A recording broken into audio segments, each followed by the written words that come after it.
Governor Charles Chukwuma Soludo of Anambra State in his inaugural speech today has assured the people of Anambra State that the nominees for his cabinet team will be submitted before the Anambra State House of Assembly within next week. The statement from Governor Charles Chukwuma Soludo is contrary to some governors in Nigeria who were able to send commissioner-nominees to lawmakers after almost 2 years of their inauguration into office. Governor Charles Chukwuma Soludo also said he will be at Okpoko area of Onitsha tomorrow to inspect and commence work in earnest. Okpoko area in Onitsha is also a major cause of traffic gridlock in the commercial city, most especially the failed portion along the Onitsha-Owerri Federal Road. Governor Soludo said he preferred to use Anambra State taxpayers' money to build hospital in Okpoko than to use such to organize a fanfare swearing-in ceremony. He stated this in reaction to why he did not make his swearing-in ceremony a fanfare or why the ceremony was held in low-key.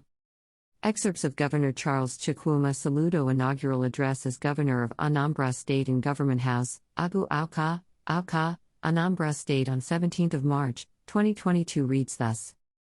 Protocol. Uman MD Anambra. I applied for this job. My party, the All Progressives Grand Alliance, UPGA, shortlisted me. And you, Uman MD Anambra, interviewed and employed me as your chief servant, with Dr. Onakachukwu Gilbert Ibazim as my deputy. God ordained this moment, and we are grateful to him and to you all for the privilege to serve you. Dr. Ibazim and I will work hard every day to make you proud.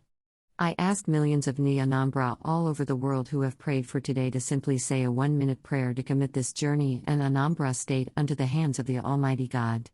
Anambra will win. Before I go further, let's pay special tributes to hundreds of thousands of our friends and supporters who worked tirelessly to see us to this moment. It is not possible to list all of you here. I remember with deep sense of grief the 3 gallant police officers Inspector Murtala Saudi, Sergeant Mudassir Ahmed, and Sergeant Samuel Ishaya, who lost their lives to the unknown gunmen who attacked us at a meeting with the youths in my village last year. We pledge to continue to take care of their families. Let me particularly thank my friend and outgoing Governor of Anambra, Sir Willie Majuaburo Chukwu Obiano, for being an honorable gentleman and leader. On Sunday 20th November, 2016, I accepted your proposal for gentleman's understanding and partnership. I kept my part in 2017 and even after 5 years, you still kept yours in 2021. I always emphasize this point because it is rare these days to find people who keep their word in politics, and we will never take your support for granted. You are indeed a great leader. Thanks for believing in me. We will work hard to make you and Ni Anambra proud. To our indefatigable national chairman, Ozonpu, Dr. Victor Ike Oy, your visit of 27th of August 2016 and unwavering support remain historical. I will continue to thank all our party members, especially the members of the Board of Trustees, BOT, National Executive Committee, NEC, State, LG and Ward Excos, campaign committees at all levels, etc., for the massive support. I am grateful to all the stakeholders of the Anambra Project, the clergy and the church, traditional rulers, Association of Anambra Town Unions, ASATU, labor, market, trade and professional unions, youth and women organizations, non-indigenes associations, businessmen and captains of industry, the diaspora community, persons with disabilities, etc. We thank especially the 41 self-funding support groups who propelled this movement. Our donors and the goodwill of other Nigerian stakeholders made a significant difference. Thanks immensely to the 150 star-studded transition committee chaired by our own drive, Mrs. Obi Ezekwesili. Let me once again put on record our debt of gratitude to the federal institutions, the judiciary, Independent National Electoral Commission, INEC, and security agencies for insisting on a transparent and credible electoral system. Eternal gratitude goes to President Muhammadu Buhari, GCFR, and the presidency for remaining Democrats. In particular, I thank my wife, Nanye Francis Soludo, and children, Ozona, Ifechu, Chinua, Ekeni, Oduko and Zakora for their love and sacrifices. Despite your deep reservations, you still allowed and supported me to step out in the service of our people. As I repeatedly promised, I will work hard every day never to disappoint you. My 90-year-old father is watching this live, while my late beloved mother, MG Before, is smiling in her grave. Today is my first day at work. I just reported for duty and will work for at least 8 hours. We had more than a month since the election to celebrate our historic victory. Now is the time to work, and there is no minute or kobo to waste in fanfare. In a few minutes, I will announce some of the principal officers of the administration, and commence with serious meetings of the Anambra State Security Council, followed by a meeting with the permanent secretaries, a meeting on Okpoko, and with my strategy, execution and evaluation, SEE team.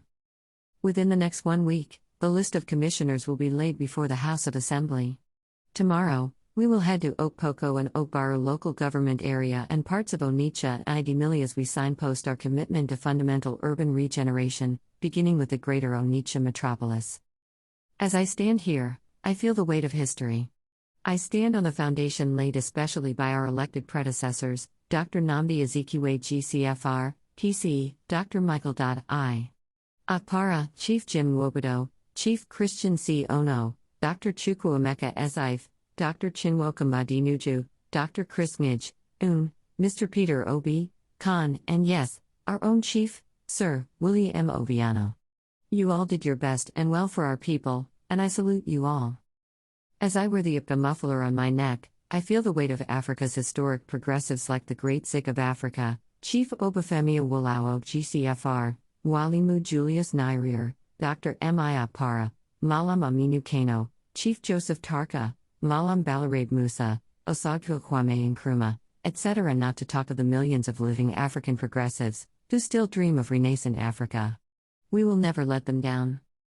The All Progressives Grand Alliance, initially set up as the United Progressives Grand Alliance UPGA, is a nostalgic rebirth of the Grand Alliance of Progressives in the First Republic comprising Azikiwe's NCNC, Awolowo's AG, Joseph Tarka's United Middle Belt Congress, Aminu Kano's Northern Elements Progressive Union NAPU, etc. as the first true progressive party in Nigeria since 1999. Our ideology is a combination of Zik's neo-welfarism, Awolowo's scientific socialism, and Aminu Kano's democratic humanism, to form what we see as the Pan-African market progressivism.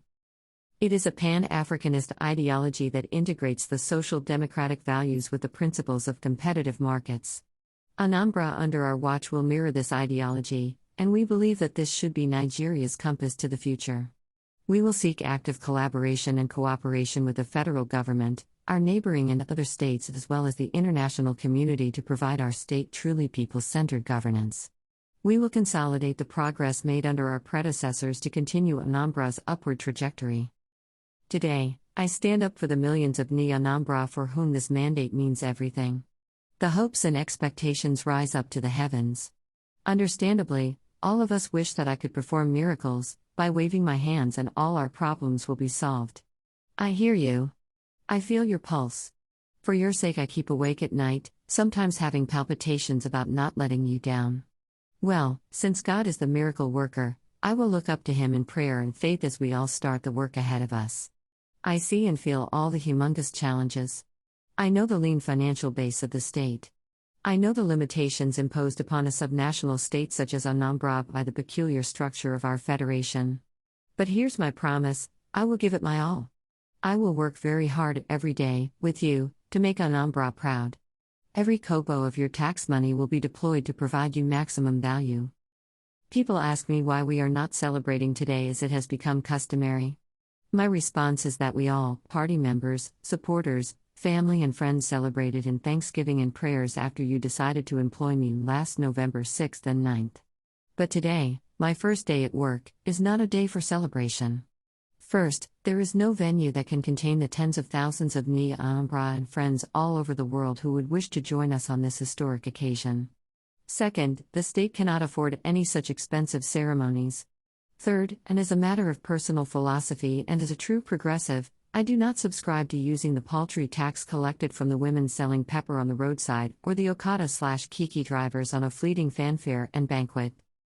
I insisted that this event must not cost the government of Anambra one kobo. I would rather use such resources to lay the foundation stone for a public hospital at Okpoko or elsewhere or empower our security agents to fight criminality. Today, I come with a sober heart, conscious of the enormity of responsibilities on our shoulders and the challenges ahead. Yes, there will be a time to celebrate. We will celebrate when security of life and property is guaranteed and law and order restored, Every child of schooling